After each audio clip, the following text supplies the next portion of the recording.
la enseñanza, otro tipo de educación, otro tipo de humanizar ahora, de humanizar la escuela. Así que bueno, pues ASEDEN como es una asociación de profesionales y simpatizantes de la educación, formal, no formal e informal, en el que nos planteamos, pues eso, como os comentaba, pues un modelo diferente. De enseñanza y aprendizaje, entendiendo enseñanza y aprendizaje no solo es del ámbito formal, sino de un estar en la vida, ¿no? Un humanizar las relaciones. Y aquí, pues, deseando escuchar a Yolanda, a Mercedes, por supuesto, y a Borja en la parte de cómo va gestionando también estas conversaciones que me parecen fascinantes. Así que muchas gracias. Gracias, Alma. Bueno, como veis, estamos grabando la sesión, si nos importa, para tener luego poder dar difusión aparte de las intervenciones. Y aunque tenemos a dos invitadas esta tarde de lujo, también nos gustaría escucharos a todos y todas las que nos estáis siguiendo. Entonces, tenéis el chat abierto y a través del chat pues, nos podéis hacer llegar cualquier comentario, cualquier pregunta o cualquier cuestión que nos queráis plantear. Bueno, vamos a presentar a nuestras invitadas, Yolanda Fernández, Mercedes Laguas. Me gustaría que os presentarais brevemente, que nos contéis, bueno, pues un poco a qué os dedicáis y por qué estáis esta tarde aquí. Mercedes, cuéntanos, preséntate un poco. Bueno, yo soy psicóloga.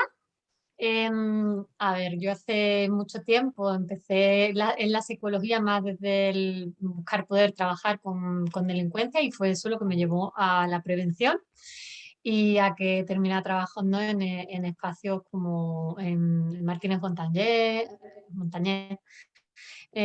durante 9 años de voluntaria, que ahí fue donde conocí a Alma.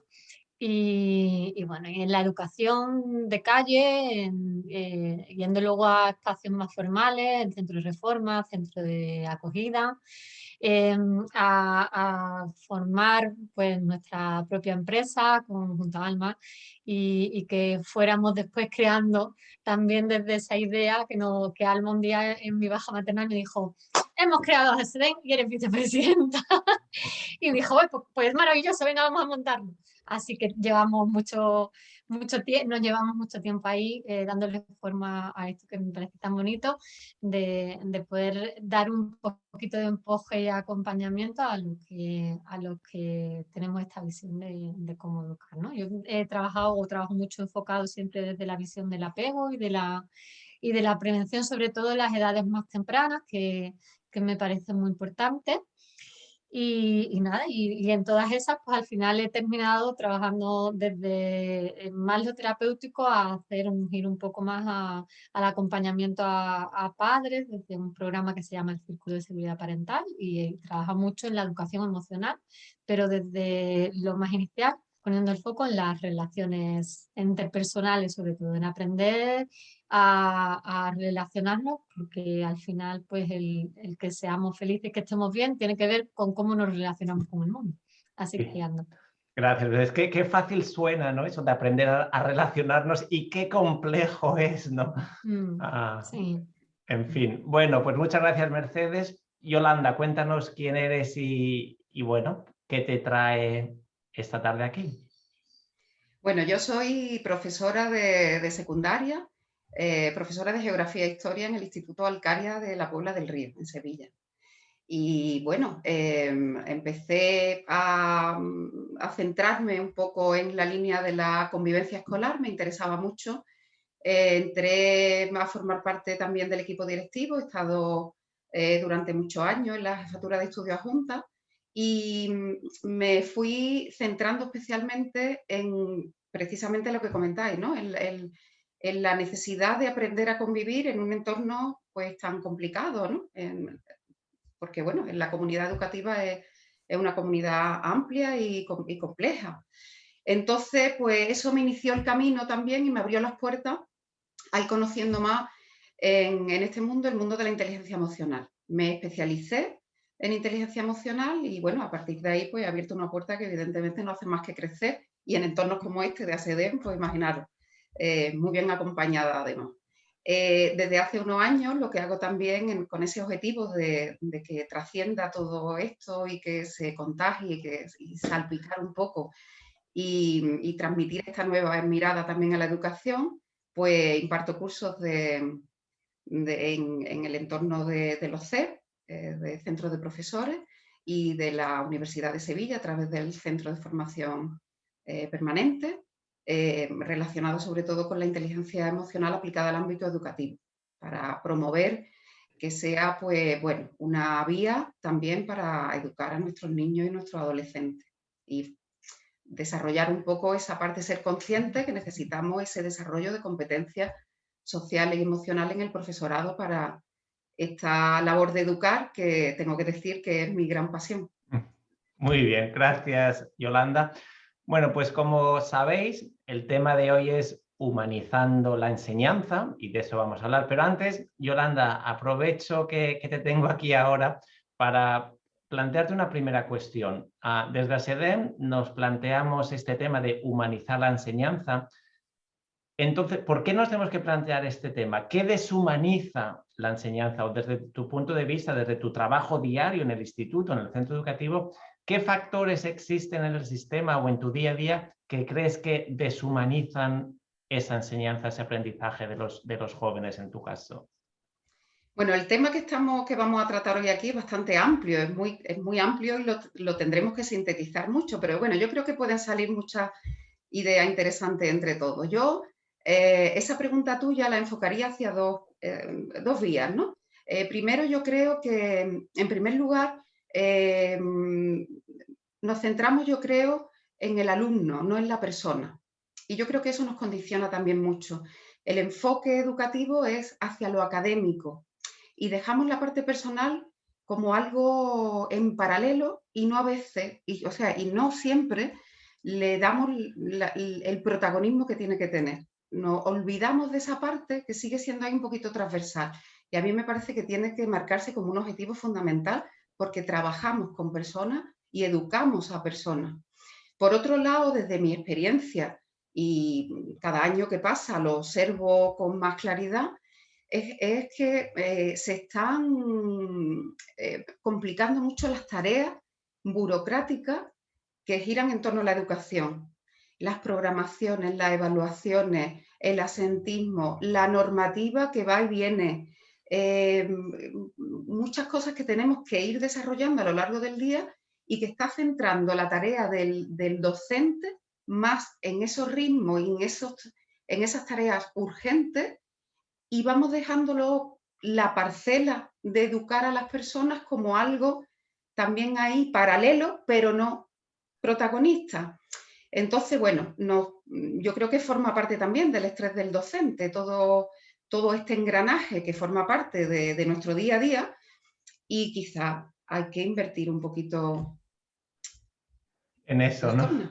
Claro, y yo desde mi punto de vista o mi experiencia también yo veo que desde los docentes o los centros nos centramos en la persona solo cuando hay un problema de comportamiento, Sí. un conflicto, entonces sí nos paramos a ver qué pasa ahí. Pero si no hay ningún conflicto, como dices, yo creo que nos centramos en otros temas, ¿no? Mercedes, ¿tú qué piensas de este tema? Desde tu punto de vista. A mí me gusta verlo como muy a vista de pájaro, desde el enfoque de cómo en una sociedad tan patriarcal, en un modelo tan patriarcal de funcionamiento, se trabaja mucho desde el miedo, desde la competitividad, desde el control, y en esas el sistema plantea estructuras que pasan por ahí. Y cuando cada uno nos sometemos a esto, hace falta, creo, mucha reflexión para poder ver más allá de todos los ítems que nos piden, de todas las exigencias, de poder ver si quiero cumplir con la exigencia o además quiero tratar de planteármelo de otra manera.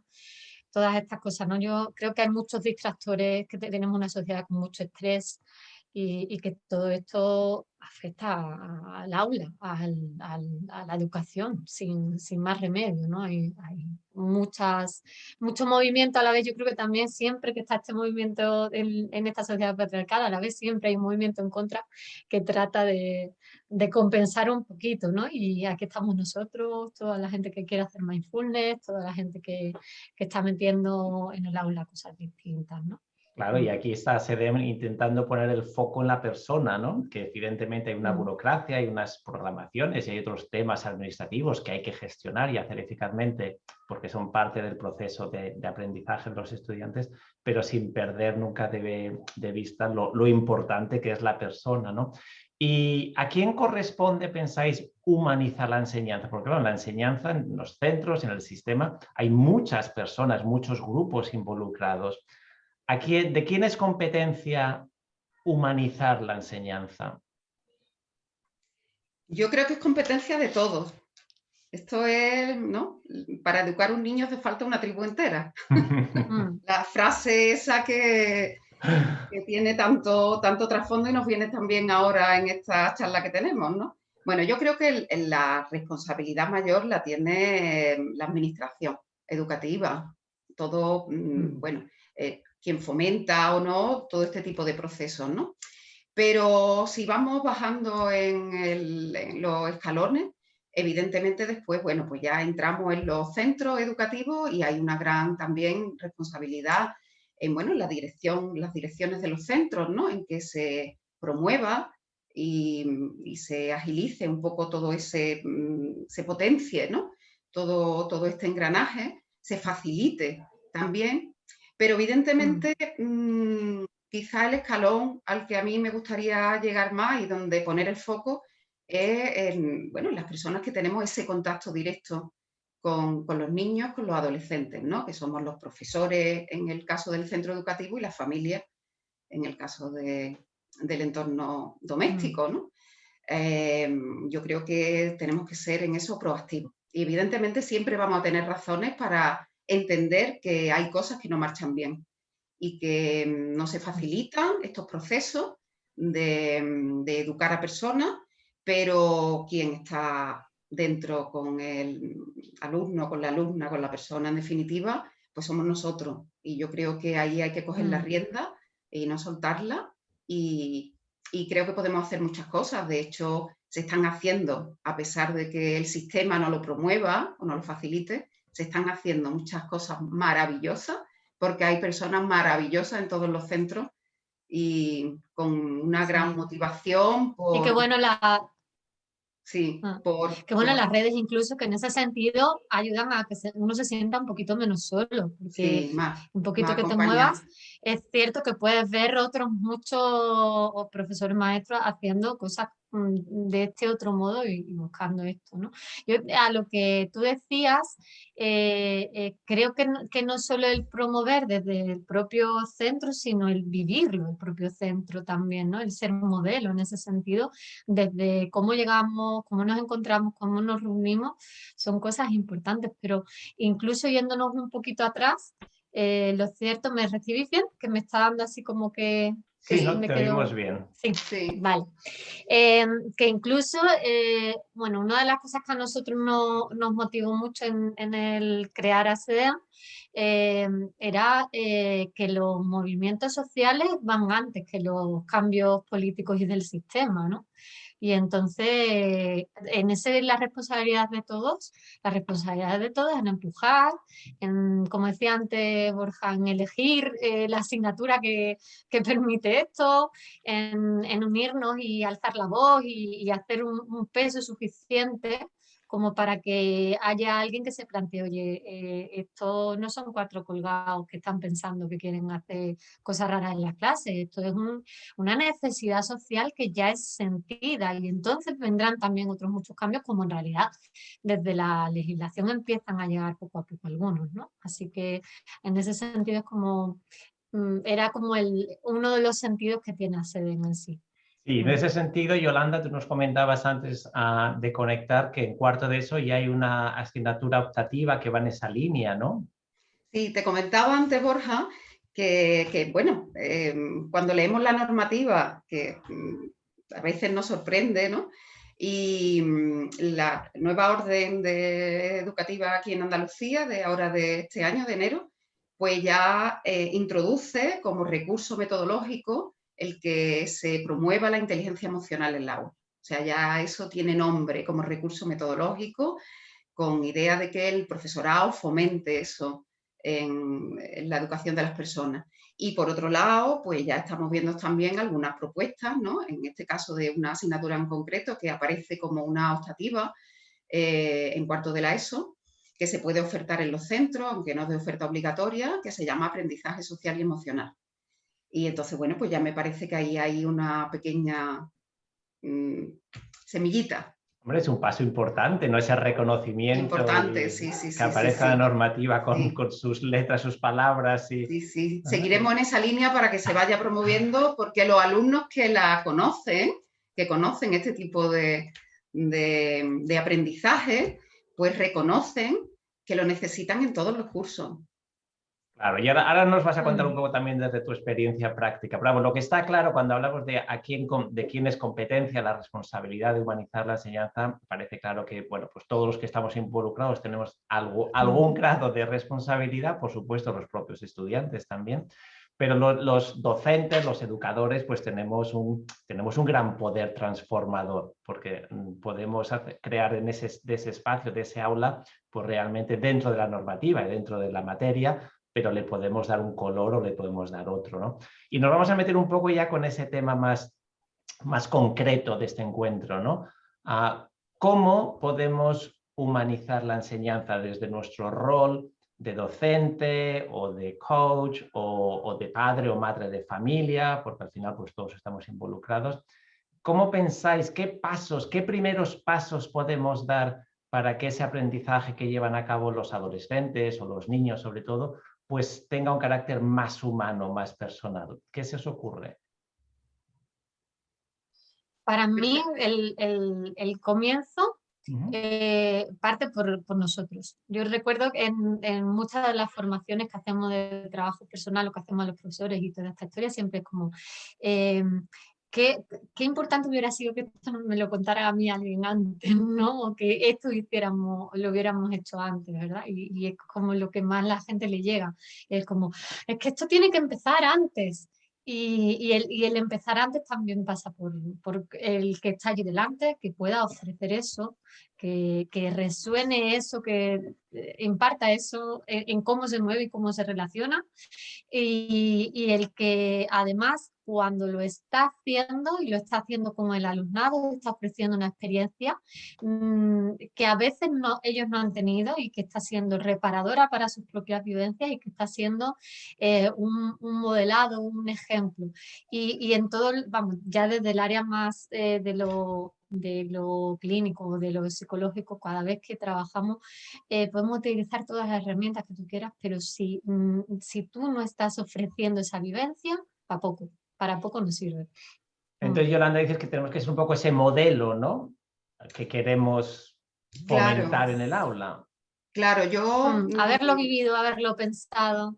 Claro, eres tú quien tienes que promover. La educación emocional, la inteligencia emocional no es un área de conocimiento que se enseñe, que se imparta y que se tomen apuntes como otra materia del currículo. La educación emocional tiene que venir desde la persona que lo transmita. Entonces nosotros, a mí me parece fundamental ese papel, ese rol del docente, ¿no?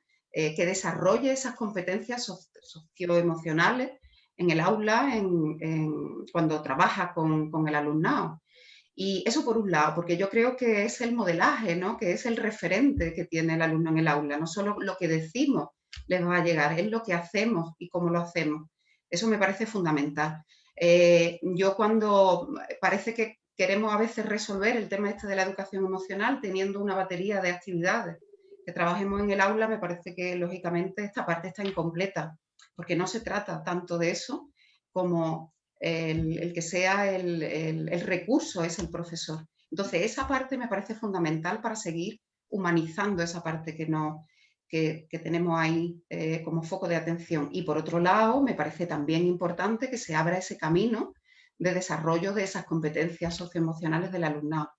Que, bueno, desde una formación, lógicamente, pues entremos de manera más o menos transversal o focalizando en espacios concretos, con unos tiempos y de una manera sistemática y directa, que se trabaje y que se entrene esto en el aula. Vale, es muy interesante lo que estáis diciendo de papel de modelaje de los docentes, los que estamos delante de ese grupo de adolescentes. ¿Podemos poner algún ejemplo más concreto de cómo podemos ser modelos? ¿Qué podemos hacer, qué podemos decir o cómo podemos actuar que sirva de referencia a los estudiantes y les ayude a desarrollar esas competencias?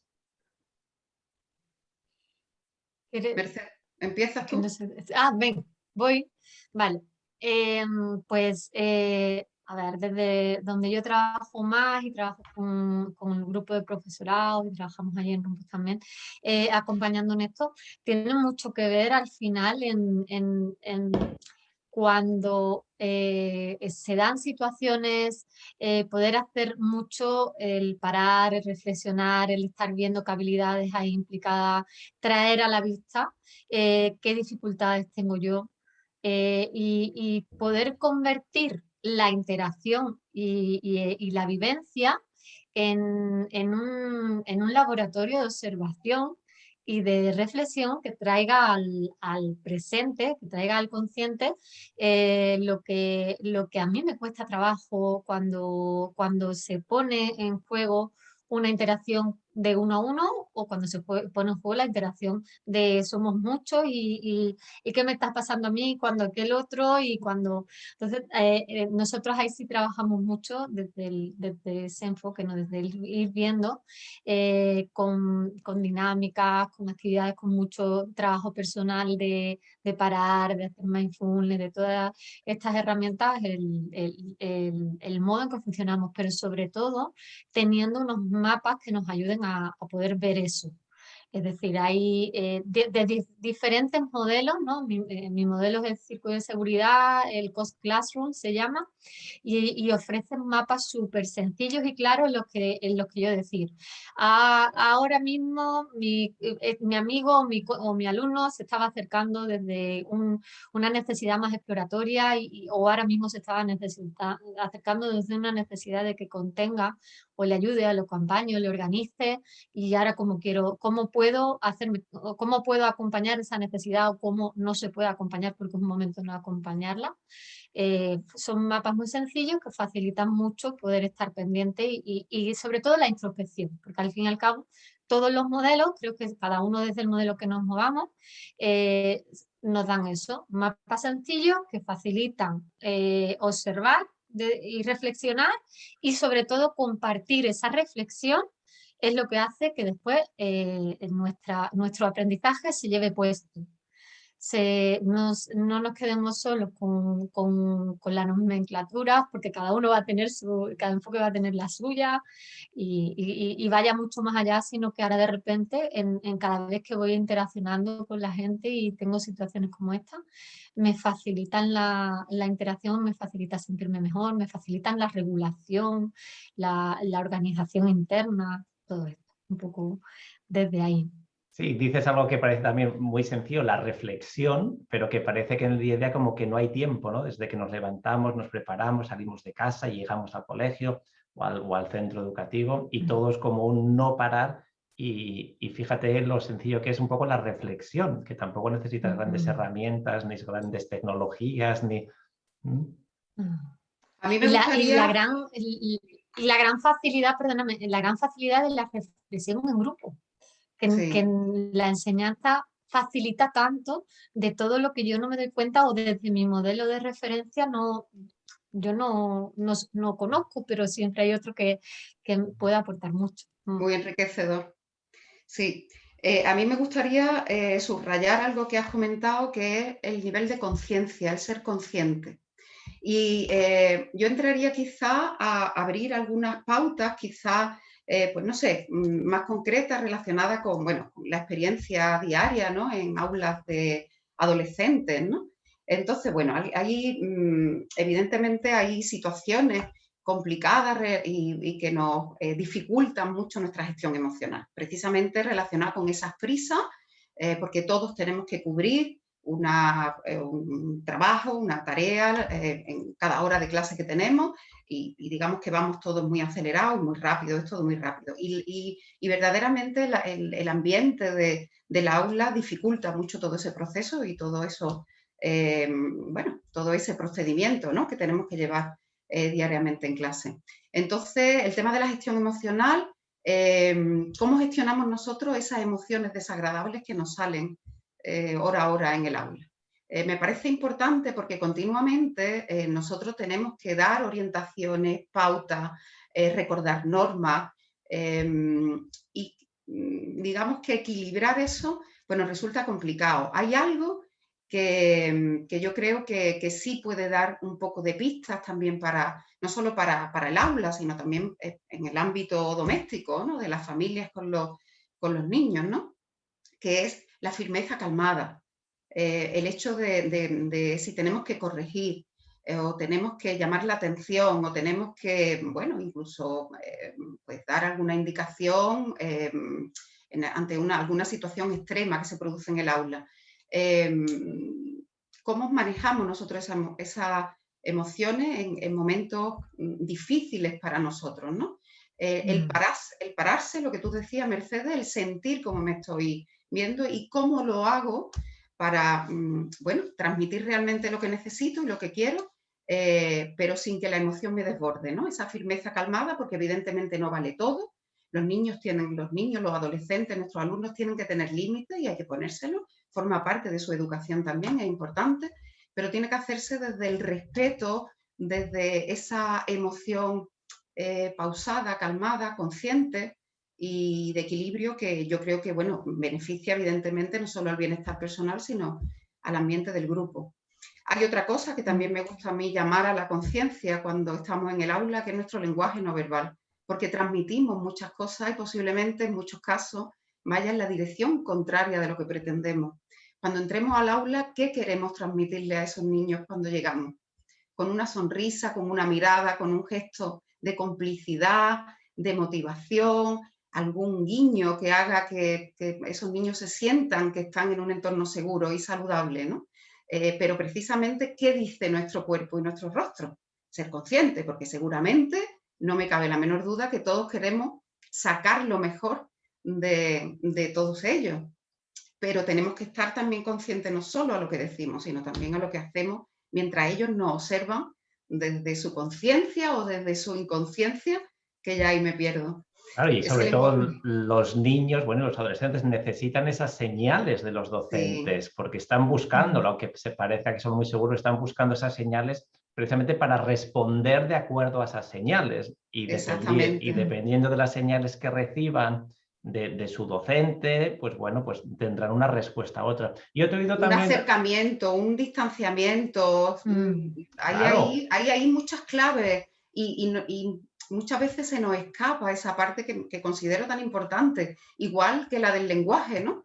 ¿Qué palabras usamos? ¿Qué mensaje estamos dando, queriéndolo hacer lo mejor posible? Pero realmente estoy utilizando el término, la palabra, la frase apropiada para conseguir eso que quiero. Sí, y yo te he oído hablar otras veces, Yolanda, hablando del lenguaje, tú hablas mucho desde el yo. Cuéntanos un poco cómo te relacionas con tus estudiantes en ese sentido, cómo te diriges a ellos desde el yo más que desde el tú. Bueno, hay una parte ahí también que está relacionado con humanizar al docente, porque parece que el docente, bueno, pues que somos todos, ¿no?, personas serias que entramos, enseñamos, transmitimos conocimientos, pero no tenemos esa parte nuestra, no tenemos esas emociones, no compartimos esas emociones con ellos. Entonces, bueno, pues yo he aprendido, porque eso es un aprendizaje también a lo largo de muchos años de experiencia, tampoco lo sabía cuando empecé, ahí abriendo un poco esa vía de comunicación, ¿no?, mucho más personal, que es la que nos genera el enganche. Y entonces, bueno, pues yo creo que te entienden más cuando tú verbalizas lo que tú estás viviendo en el aula. De hecho, algunas de las bueno, indicaciones que se le dan o de las correcciones que hay que hacer en clase, ¿no?, cuando hay situaciones así un poco más complicadillas, más disruptivas, pues bueno, quizás no recalcar o no subrayar esa conducta que no se está haciendo bien, sino cómo me estoy sintiendo yo ante esa conducta. Y bueno, pues si están tirando papelitos, pues cómo me siento yo cuando yo estoy explicando y los alumnos no me están atendiendo porque están tirando papelitos.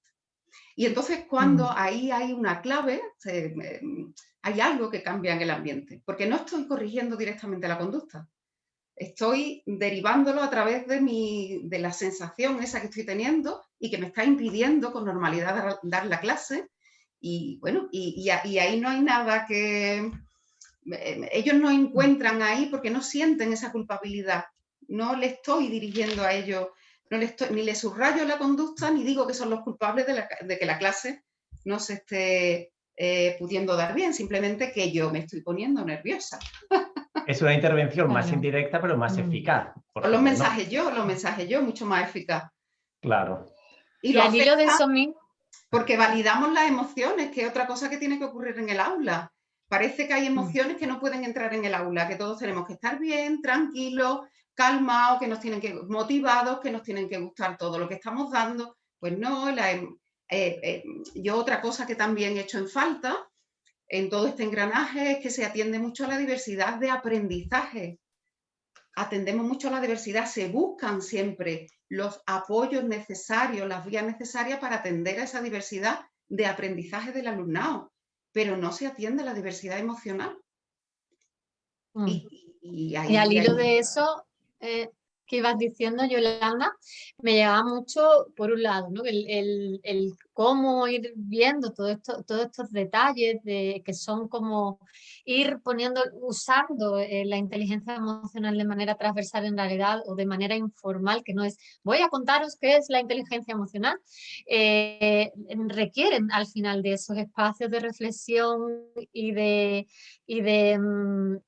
compartir y de modelos de referencia, reflexión y compartir del propio profesorado, poder tener esos espacios para facilitarles mover todo eso. Y luego a la vez, algo que no me gustaría que en ningún momento las personas que nos escucharan se quedaran en algún punto en el como, ay madre mía, qué cosas, cómo lo hago, cómo es... vamos a trasladar los estudios en apego seguro al aula, ¿no?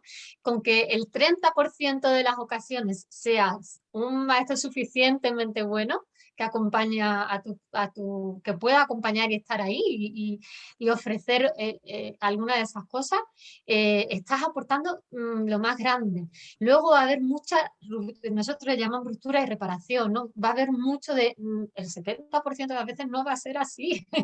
y no sentirnos culpables, no sentirnos mal educador o que esto me supera, no soy capaz. Muchas veces como que la exigencia y mucha de la gente que solemos acercarnos a espacios así nos ponemos mucha exigencia y queremos que esté muy bien, ¿no? Y eso al final va en contra nuestra. Y con la tranquilidad de decir, vale, la puedo cagar, voy a permitirle hablar así, voy a meter la pata el 70% de las ocasiones y muchas de ellas seré capaz de darme cuenta y de poder reparar en un momento dado. O sea, no voy a utilizar ese lenguaje en ese momento, se me va a ir y voy a decirle, oye tú, quítate de ahí. A lo mejor con mal gesto, a lo mejor con un tono inadecuado, pero lo podré reflexionar, podré después a lo mejor acercarme y hacerlo de otra manera, acercarme a esa persona en concreto y reparar algo de todo eso, que creo también importante a los que nos oyen. En este bloque yo creo que habéis dado una clave que a mí me parece crucial, que es validar las emociones, porque si estamos hablando de humanizar la enseñanza, evidentemente, pues tenemos que empezar por validar las emociones. Y validar las emociones yo creo que es importante pues visibilizarlas y también saber ponerles su nombre, su etiqueta, cómo se llaman. Una de las actividades que a mí más me gustó hace años, cuando empecé un poco con la educación emocional, yo doy clases de inglés y yo presenté con tarjetas diferentes emociones a los estudiantes, happy, sad, disappointed, proud, y se las presenté con tarjetas para que entendieran un poco, bueno, qué significaba cada una de las emociones y les pregunté que cómo se sentían. Y mi sorpresa fue fantástica cuando cada uno, porque en inglés cuando dices, hi, how are you? Y todos los niños dicen, I'm fine, thank you. Es lo que han aprendido. Y de repente, después de esa actividad, nadie estaba fine, todos estaban, I'm happy, I'm disappointed, I'm upset. Y para mí me abrieron los ojos porque dije, yo daba por hecho que cuando entraban en el aula pues estaban todos calmados, centrados, focalizados, igual que yo, y me di cuenta de que no, de que todos llegábamos al aula desde una emoción diferente, ¿no? Entonces para mí fue como ese punto de encuentro y desde entonces lo hacemos todos los días, esos 2 o 3 minutos de, bueno, el termómetro emocional un poco, ¿no? Y trabajamos Mira, Borja. Sí. No, disculpa. No, y para mí es fundamental trabajar un poco la alfabetización emocional, que tengan un vocabulario más amplio, que vayan más allá de estoy bien o estoy mal y que sepan qué significa pues tener otras emociones, validarlas, aceptarlas, compartirlas y a partir de ahí les encanta. Y además los niños y los adolescentes cuando no lo hacemos la piden esa actividad porque les gusta desde la libertad, no obligamos a todos a que compartan, pero todos quieren decir, pues mira, pues estoy decepcionado porque he sacado una mala nota en matemáticas. Y desde ese momento yo creo que el aula se transforma, ya tiene, bueno, pues ya hemos compartido, ya nos hemos unido emocionalmente, ya estamos más predispuestos a otro proceso de aprendizaje, ¿no? Yolanda, cuéntanos. Te contaba, quería contarte un detalle en relación a la validación de las emociones, porque es que ellos ni siquiera ellos la validan. El otro día en clase, con primero de la ESO, me decía, cuando yo decía que el enfado era una emoción necesaria y era buena para nosotros, porque todas las emociones nos dan mensajes y lo que tenemos que aprender es a saber qué me está diciendo. Y me decían, ¿pero cómo va a ser el enfado? Bueno, maestra, digo, claro, solo hay que aprender a comprenderte y a saber lo que haces tú, a qué te está llevando a hacer el enfado, ¿no? Lo que tenemos que saber gestionar un poco es esa conducta que viene detrás del enfado. Pero el enfado es bueno, pero son ellos mismos los que se sorprenden cuando validamos esas emociones desagradables que tienen. Claro. Es un mal síntoma, síntoma, ellos mismos ¿no? la rechazan. Y luego un pasito incluso más allá, que ya no es solo validar, sino estar con esa emoción contigo ahí. Y eso sí que es algo que tenemos que aprender, porque nos sale el automático según cada uno nuestra propia historia de si puedo o no puedo estar ahí contigo. Y esa va a ser la vivencia de poder acompañarse yo luego después en eso, de sentir autoestima realmente porque soy valioso, porque lo que siento también es valioso y no porque me digan, qué bien, sino porque realmente están ahí conmigo, con un concepto incluso un poquito todavía más difícil a veces de pillar, que lleva su tiempo, que es el deleite, deleitarme ahí contigo en tu enfado, poder disfrutar juntos de eso que te está pasando. Y en ese momento de conexión en el que yo siento que tú estás de manera original de verdad y conmigo, se produce magia. Así que... Bueno, voy a aprovechar también para recordar a los que nos siguen esta tarde que el chat está abierto, nos podéis hacer llegar comentarios, sugerencias, participar. Tenemos un mensaje de Sonia que dice que está de acuerdo que para humanizar la educación el cambio está en cada uno, todos, principalmente en quienes trabajamos directamente con los niños, niñas y adolescentes. Esto a través de empezar a conocernos bien para dar lo mejor que podemos, sabemos y resonar en nuestros niños, ¿vale? Así que Sonia, bueno, pues hace ese comentario. Yolanda, ¿qué más podemos hacer los docentes o las familias para humanizar la enseñanza? Porque nos hemos centrado mucho en el aula, evidentemente, pero bueno, hemos dicho antes que la responsabilidad, bueno, pues recae un poco en todos los que estamos implicados en este proceso de aprendizaje, ¿no? ¿Qué más pautas nos puedes dar para dar ese pasito hacia la humanización de la enseñanza? Bueno, yo creo que tenemos que formarnos. Fundamentalmente tenemos que aprender. El foco del aprendizaje puede ser hay muchos focos de aprendizaje, no todo tiene que ser de manera formal. Yo he aprendido mucho observando a lo largo de los años de experiencia. He aprendido mucho en el aula haciendo. Y ensayo-error, y hay cosas que todavía a veces, pues lo que comentaba antes Mercedes, ¿no? Que te das cuenta y tú dices, pues hoy esto no me ha salido bien, pero he sido consciente de eso. Entonces cada paso que das, ¿no?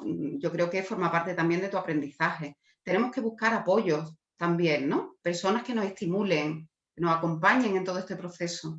Y bueno, yo creo que en realidad el tema de la familia y del docente vamos de la mano. Yo creo que hay que generar también una sinergia, ¿no? La familia tiene que estar, yo creo que con el centro educativo, tiene que existir esa conexión importante también desde la confianza, desde la comprensión, ¿no? Y la confianza. Tenemos que conocer los docentes esos entornos familiares que son los que, bueno, pues con los que donde se educan nuestros niños, nuestros alumnados, y las familias yo creo que tienen que abrir un espacio de confianza con el centro, porque vamos en la misma dirección, vamos en el mismo barco y queremos el mismo objetivo.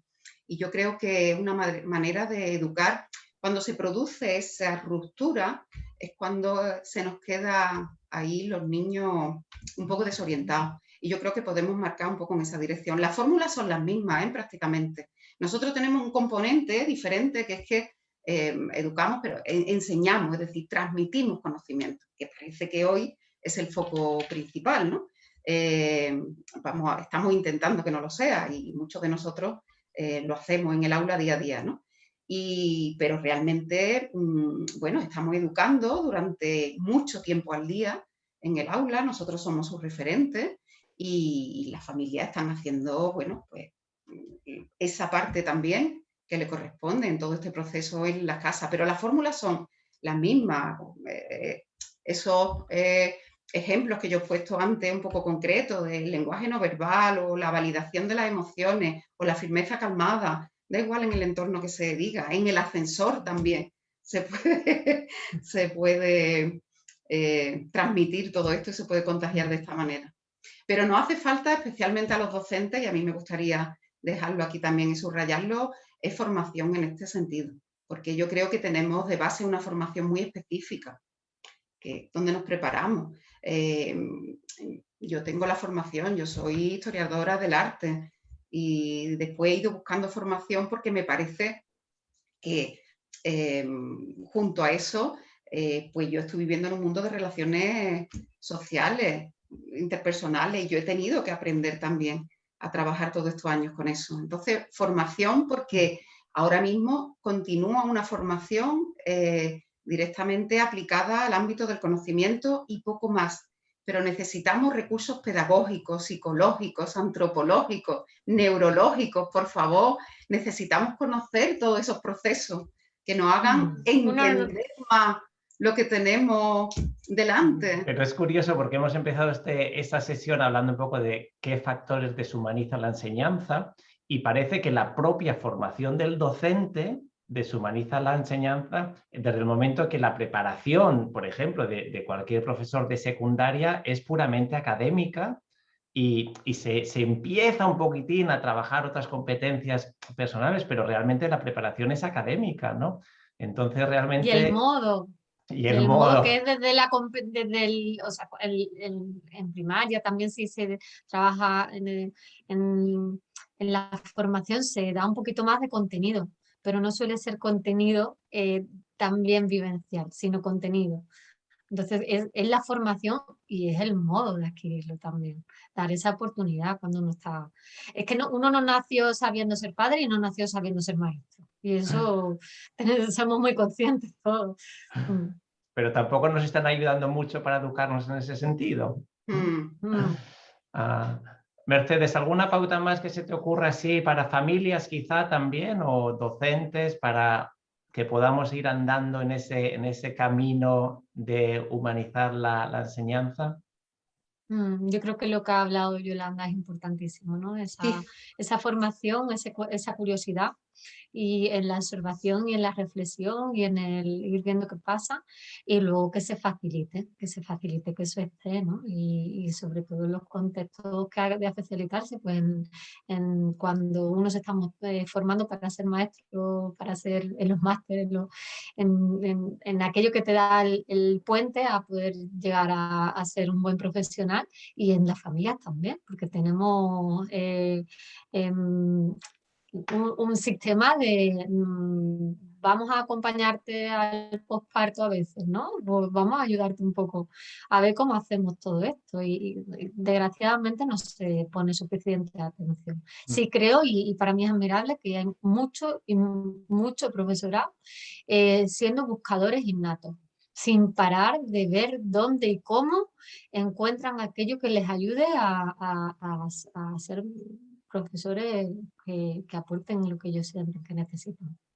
Sí, es lo que decíamos al principio de la charla, ¿no? Que aunque el sistema muchas veces no lo promueva, pero hay muchos docentes, muchos educadores que desde ese afán, esa proactividad, ¿no? Pues estamos cogiendo las riendas de esto y estamos transformando la escuela, ¿no? Como Con dice sus horas nuestro Fernando libres, Carballo, con sus horas transformando la libres, sus escuela. fines totalmente, con sus horas libres, sus fines de semana libres, su propia economía, o sea, y es así, y la gente se mueve y lo pone. Yo quizá un apunte más añadiría al tema de la familia y es animar también a esa formación y activar las escuelas de padres y madres. Me parece una fórmula magnífica. Desde un acompañamiento también a esas familias que necesitan, pues quizá ese apoyo que tenemos nosotros muchas veces, los docentes, ¿no? Comentábamos antes, bueno, el caso nuestro de ASEDES, ¿no? Como nosotros también establecemos muchos vínculos que nos sirven para, bueno, para guiarnos también en este proceso y sentirnos acompañados y con energía y con ganas de hacer cosas y aprendiendo por el camino, ¿no?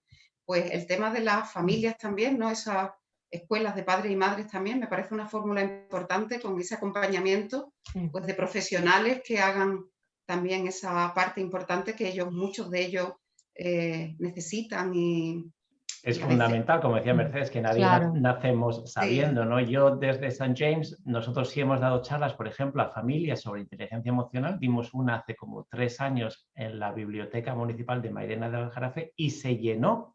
Vamos, que había gente de pie al final del interés que había y las familias estaban muy interesadas en saber cómo gestionar pues, el estado emocional de sus hijos adolescentes, cómo educar a sus hijos pequeños, desde el respeto, desde la responsabilidad. Y realmente yo estoy de acuerdo contigo, Yolanda, que creo que las escuelas de familia es fundamental, porque yo creo que, como decíamos antes, la voluntad existe, evidentemente, porque todos queremos que nuestros hijos, nuestros estudiantes sean felices, pero muchas veces no sabemos cómo, y sobre todo cuando hay algunos conflictos personales o interpersonales, ¿no? Yo, por ejemplo, entre mis estudiantes, para añadir algún ejemplo, yo fomento mucho el autoconocimiento, ¿no? Como decía Mercedes antes, yo creo que debe partir de uno mismo. Yo tengo que empezar conmigo mismo y luego ya trabajar con las personas que me rodean. Y yo, al final de la clase, yo siempre hablo 3 minutos de reflexión, que es fundamental, ¿no? Decir, bueno, ¿cómo has estado hoy en clase? Y les doy 2 minutos para que reflexionen y luego pregunto a algunos que compartan un poco. Y es fantástico lo sinceros que son, porque realmente te dicen, mira, pues hoy yo creo que lo he hecho muy bien, pues porque he participado, he hecho lo que tenía que hacer, y yo les reafirmo, le digo, mira, pues sí, pues realmente yo creo que lo has hecho muy bien, ¿no? Y su cara de satisfacción, su autoestima, su seguridad. O el estudiante que dice, bueno, pues yo creo que quizás regular. Digo, bueno, ¿por qué crees que tú hoy has estado un poco regular? Sin juzgar ni nada, y decir, bueno, pues ahí te llevas eso, ¿no? Pues piénsalo.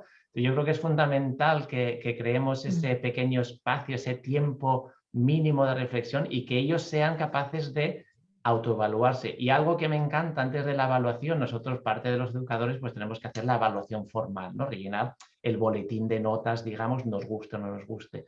Pero yo antes de rellenar el boletín de notas de los estudiantes, les doy un boletín de notas en blanco y les pido que sean ellos los que rellenen su boletín de notas. Sobre todo el tema de asistencia, participación, comportamiento, la nota, en mi caso, el nivel oral. Y es fantástico porque ellos, cuando la primera vez que lo hacen, les choca un poco, dicen, no, perdona, eso te corresponde a ti como profesor. Y digo, no, si el que escribe el boletín de notas eres tú todos los días. Yo lo único que hago es plasmarlo en un papel, pero tú escribes el boletín de notas cada día. Y es muy curioso porque cuando lo rellenan realmente son muy sinceros y con mucha precisión. El estudiante que tiene un buen boletín de notas, pues se lo escribe y lo mismo, yo le reafirmo y digo, mira, pues más o menos eso es lo que voy a escribir yo de ti. Y el estudiante que por lo que sea, pues no tiene un boletín de notas tan bueno, pues le intento animar y decir, bueno, pues ¿qué vamos a hacer sobre eso? ¿Cómo puedes mejorar esa nota? ¿Cómo te sientes con ese boletín de notas? ¿Crees que puedes mejorar? Entonces yo creo que la autoevaluación, el autoconocimiento, si podemos, bueno, de alguna forma fomentarlo entre los estudiantes, pues son también primeros pasos, porque yo creo también mucho en la autorresponsabilidad. Al final el responsable del aprendizaje es el estudiante, por supuesto con nuestra ayuda y nuestra guía, ¿no? pero también que asuman un poco esa responsabilidad. Y que Y luego en cuanto a encuentren esas respuestas, las tienen ellos. Claro, mucho más que nosotros. Nosotros les podemos reafirmar, les podemos confirmar, les podemos poner una etiqueta, pero ellos lo saben perfectamente. En cuanto a lo que decías de las escuelas de padres, para mí además lo que tienen más importante es que son el espacio de unir escuela y familia, ¿no? O sea, nosotros cuando trabajamos en las escuelas de padres hacemos mucho hincapié en que estén los profesores, porque se crea la familiaridad y eso para para el alumnado es el punto donde yo siento que vengo, si mi lugar de referencia es un lugar seguro, donde yo siento este lugar seguro, donde siento que me cuidan como me cuidan en casa y que hay toda una pandilla de gente ocupándose de mí. Y eso es una maravilla, así que es muy importante también hacerlo desde el enfoque de que haya esa unión y que consigamos hacer que sean dos bandos juntos, ¿no? Claro. Llegados a este punto, si os parece, podemos invitar a los asistentes a que abran micrófono, porque nos encantaría escuchar pues alguna pregunta, alguna cuestión, algún comentario, alguna duda, alguna aportación que queráis hacer. Tenemos a Alicia Hurtado con nosotros, Alma yo creo que sigue por aquí, Margarita, te vemos también por aquí. Bueno, pues ¿qué nos queréis contar? Que seguro que todos tenéis, bueno, pues experiencia, curiosidad. ¿Alguien se anima a abrir micrófono y participar? Lucía. Hola, bueno, sí, bueno, venga, os animo. Pues simplemente, bueno, estoy muy de acuerdo con toda la visión que tenéis vosotros, ¿no? Pues bueno, creo que se entienda el momento de estar con los alumnos desde la co-creación, ¿no? Que ahí se construye, siempre se construye algo, ¿no? Entre todos, ¿no? Eso es importante. Bueno, para mí después la escucha, lo que habéis dicho, ¿no? De la observación y la escucha, no solamente de los oídos, ¿no? Sino escuchar lo que no se dice, ¿no? Estar ahí atento, ¿no? La observación es básica y después lo vivencial, que sea algo que se hace desde lo de dentro, no viene de fuera y se interioriza, sino que se va haciendo desde lo que hay dentro de cada uno y del docente también, ¿no? Entonces yo tengo suerte con mi asignatura, supongo, porque trabajar la filosofía de esa forma a mí me resulta más fácil. Bueno, mis compañeros me dicen que no saben cómo se hace eso, que cómo puedes ir desde dentro y sacar y que a partir de ahí se dice el temario, que no es el temario el que le entre. Y entonces digo, pues sí que no se puede hacer de otra manera, ¿no? Porque tú le vas preguntando, ellos te van contando y a partir de lo que van contando tú le vas diciendo, pues como tú sabes lo que es el amor, no es Platón el que te lo cuenta, tú lo sabías ya, lo estás recordando, si yo estoy explicando Platón, pero a partir de lo que ellos están diciendo, ¿no? Y crear vínculos con ellos, ¿no? Crear vínculos afectivos, ¿no? Dejarse que ellos, dejarse querer por ellos y también nosotros quererlo, ¿no? Porque yo qué sé, porque son muy lindos y porque dan lo que pueden dar y lo que tienen, ¿no? Entonces que ellos sean también nuestros maestros. Ellos a mí me dicen, pero maestra, ¿cómo vamos a ser nosotros tus maestros? Digo, pues sí, aprendo mucho. Desde ese acompañamiento, de sentirse como iguales como personas, ¿no? Cada uno da lo que da desde el papel que desempeña, pero que se sientan en esa compañía y ese acompañamiento, ¿no? Y que sea todo bonito, ¿no? Que no es feo, que no es... Entonces hay un montón de cosas que se podrían tocar, ¿no? Yo creo que ustedes...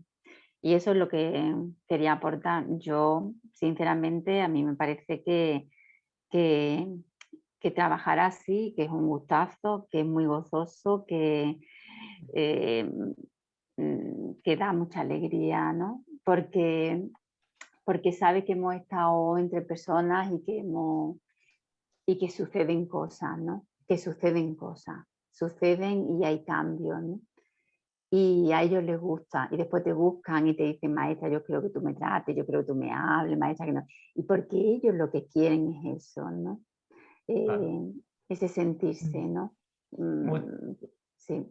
Vale, pues muchas gracias, Lucía, por tu aportación. Como siempre, muy interesante escuchar, bueno, pues todo lo que tenéis que aportar, todos los que asistís a estos encuentros. ¿Tenemos tiempo para alguien más? ¿Quién quiere participar? ¿Alguien que nos cuente? Margarita. Sí, yo. Bueno, yo decir que totalmente de acuerdo con todo lo que estamos diciendo, ¿no? Que es la manera, de hecho, creo que es la única manera. Y sí decir que yo creo que hay cosas que están cambiando mucho y que se están haciendo muchas cosas. Yo por lo menos desde mi experiencia antes casi tenía que rogar que me dejaran hacer una sesión o casi venderme, pero a medida que ellos ven que funcionan y que los niños lo demandan y que las familias ven que hay cambios, ellos lo piden y de hecho yo prácticamente el 70% de mi horario lo dedico a esto, ¿no? A través de, lo he vendido un poco como a través del lenguaje, cierto es, ¿no? Pero los niños lo demandan y lo piden porque les viene bien y creo que es algo importante, ¿no? Que tenemos que hacer y empezar a preguntarle a los niños qué necesitas para sentirte seguro en clase. Que cuando le preguntamos eso, ellos te dan la respuesta, te dicen qué es lo que tienes que hacer. Yo suelo preguntarle muchas veces, ¿qué tengo que hacer yo para que tú te sientas seguro en clase? Y es impresionante las cosas que... ¿Qué tipo de cosas te dice? Cuéntanos, Margarita. ¿Cuál es la respuesta típica? Cuando haces esa pregunta, que es muy interesante, ¿qué es lo típico que te pueden contestar? Pues mira, la gran mayoría dicen que me mires. O sea, necesitan sentirse mirados. No te dicen... Es la base de la relación. Exactamente, que me mires, que sepas que estoy aquí. Incluso además lo dicen niños que se sabe que están allí, ¿no? Que es imposible no darse cuenta, pero lo dicen como diciendo que me mires a mí de dentro. Qué fácil es humanizar la enseñanza, ¿no? Como vemos, es muy fácil partimos de una mirada o de... Es muy curioso, ¿eh? Muchas veces los niños y los adolescentes no se sienten muy mirados por dentro, ¿no? Es decir, yo estoy aquí, tú pasas lista o no pasas, pero yo estoy aquí, yo como soy, ¿no? Y que me mires dentro de mi grupo, ¿no? Yo formo parte de este grupo individualmente, pero formo parte y necesito ser mirado dentro de ese grupo. Es muy curioso. Qué interesante, sí, sí. La mirada, la conversación, ¿no? La conexión, más allá de... La complicidad. Exactamente. Sí, de hecho yo empiezo las sesiones diciendo, digo, vamos a ver si estamos ya todos preparados, digo, vamos a hacer un recorrido de miradas, las hacemos en círculo y es una pasada como lo recorremos así, todo, pero ellos lo hacen y se buscan la mirada y ya, o sea, ya no hace falta hablar mucho, ¿no? Porque ya estamos todos. Sobre todo hoy en día que llevamos mascarillas, ¿no? Exactamente. Y que la expresión se centra un poco en la mirada, ¿no? Pero fíjate, Margarita, que justamente con lo que hacéis con la mirada, lo que estáis activando el sistema de interacción social, que es una parte del sistema nervioso que es lo que hace que podamos entrar en calma, entrar en un estado disponible, y es tan sencillo como mirarse disponible, ¿no? Como estar ahí.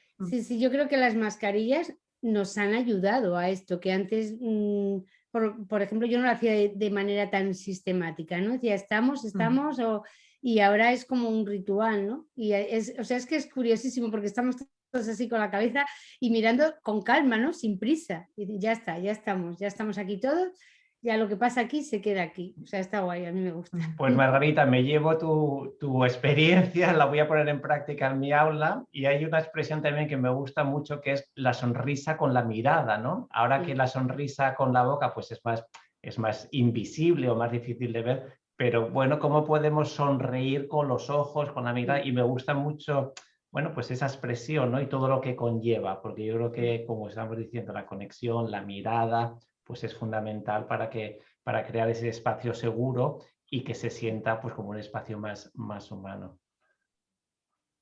¿Algo más, Margarita, que nos quieras comentar? No, que yo cuando me salen mal las sesiones, que a veces salen mal, ¿no? Que tú tienes una idea y sale caótica, también siempre le pregunto, o sea, siempre me hago la pregunta desde mí, ¿qué puedo hacer yo para mejorar esta sesión? Y es impresionante, o sea, lo que recibes. Y te dicen cosas que tú has pasado. Un día me dijo un niño, no te muevas tanto, maestra. Digo, pues quizá. Qué importante es recibir esa... Porque desde la pregunta obtenemos la respuesta, que a veces nos divagamos a casa y nos vamos con la película, ahora qué hago, qué he hecho, qué voy a hacer, pues si preguntamos nos dan las respuestas. Totalmente, la comunicación, ¿no? En dos direcciones y no siempre maestro-estudiantes, que suele ser como la más tradicional, ¿no? La clase magistral. ¿Qué daño ha hecho la clase magistral en estas relaciones? Bueno, pues nada, Margarita, muchísimas gracias a ti también por participar. ¿Alguien más quiere abrir micrófono y compartir sus experiencias?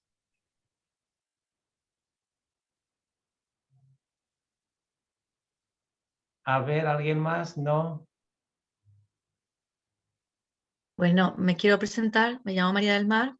Alguien me conoce aquí, por ejemplo Mercedes, aunque sean directamente, tenemos a alguien en común que es la que me ha pasado la información, y quería daros las gracias porque realmente es la primera vez que participo en un Zoom de estas características. Yo llevo 33 años en la docencia, soy de educación plástica visual, con lo cual durante 33 años somos los que hemos encargado en cierto sentido de la educación emocional en los centros en los que yo he ido estando, sin saber qué daba educación emocional, que es lo peor. Simplemente, bueno, tú estás en una asignatura que trabaja la creatividad, que trabaja la sensibilidad, que trabaja la comunicación, y de una manera un poquito indirecta pues vas conectando con los niños, vas saludando, como dices tú, mirando, jugando con la mirada. Yo trabajo mucho con ellos el tema, por ejemplo, de las expresiones de la cara, de las expresiones del cuerpo, de cómo cerramos un círculo cuando queremos compartir un cotilleo, cómo lo abrimos. Y bueno, me ha encantado un poquito lo que estáis contando, sobre todo lo que has contado tú, Yolanda, porque me he encontrado muy identificada con muchas de las cosas que tú dices, por ejemplo, lo de validar sentimientos. Es que me ha pasado hoy. Hoy he tenido un pequeño incidente en clase, una medio agresión, medio en broma, medio en serio, con una niña que normalmente no suele meter la pata, y un niño que mete mucho la pata, pero esta vez la víctima era el que mete la pata. Y bueno, pues cómo resolverlo y cómo hacerle sentirse a ella responsable del acto.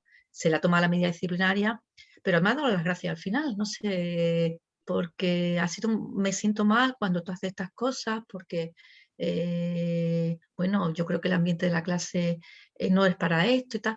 Y bueno, el caso es que me he sentido muy identificado con el comentario que tú has dicho de validar un poco el sentimiento en clase, que cuando lo cuentas en sala de profesores te miran con cara como diciendo, esta es tonta, ¿no? Porque Eso no lo que tienes que haber tomado, haber pegado 4 gritos, haber puesto una medida disciplinaria, haberle quitado al niño 7 puntos, haberlo mandado a su casa 3 meses, es tú, pero si es un niño que no ha controlado en un momento determinado un poco los nervios, si al final hemos pedido disculpas, nos hemos arrepentido, no hemos dado cuenta de lo que ha pasado, y encima hemos convertido esta historia en algo positivo, ¿no? Entonces, no sé, aunque muchas veces me he sentido muy sola en estos aspectos, pues me ha gustado mucho que haya gente que piense, o por lo menos me ha dado la sensación de que pensamos en ese sentido lo mismo. Muchas gracias. Gracias, Mercedes, Mar.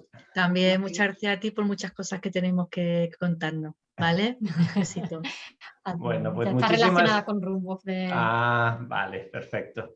Pues muchas gracias a todos los que habéis asistido a esta sesión. Por supuesto, gracias a Yolanda, a Mercedes por compartir sus experiencias, su aprendizaje en este aspecto de la enseñanza y sobre todo humanizando la enseñanza, que era el tema que queríamos tratar hoy.